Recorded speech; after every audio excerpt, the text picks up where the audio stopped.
আসসালামু আলাইকুম। সবাই কেমন আছেন? আপনাদের সাথে আছি আমি মাহমুদুল হাসান খান। আজ আমরা জানব ঢাকা ও তার পার্শ্ববর্তী এলাকার নামাজের সময়সূচি। আজ রোজ শুক্রবার 11 বৈশাখ 1433 বঙ্গাব্দ, 5 জিলকদ 1447 হিজরি। আজকের ঢাকার ফজরের ওয়াক্ত শুরু 4টা 11 মিনিট, শেষ 5টা 29 মিনিট। জুমা শুরু 11টা 58 মিনিট, শেষ 4টা 30 মিনিট। আসর শুরু 4টা 31 মিনিট, শেষ 6টা 24 মিনিট। মাগরিব শুরু 6টা 25 মিনিট, শেষ 7টা 42 মিনিট। ঈশা শুরু 7টা 43 মিনিট, শেষ 4টা 9 মিনিট।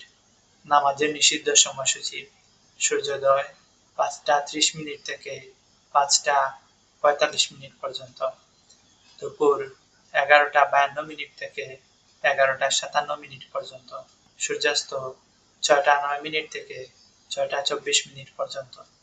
এই ছিল আজকের ঢাকা ও তার পার্শ্ববর্তী এলাকার নামাজের সময়সূচি। আল্লাহ তাআলা আমাদের সবার নেক হায়াত দান করুন, সুস্থ জীবন দান করুন, দুনিয়া এবং আখিরাতের সমস্ত কল্যাণ সমূহ দান করুন। আমিন। আপনারা সবাই কমেন্ট করবেন।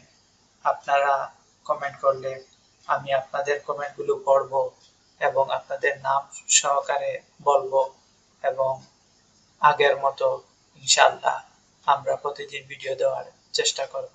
আমাদের সাথে থাকবেন। ধন্যবাদ সবাইকে।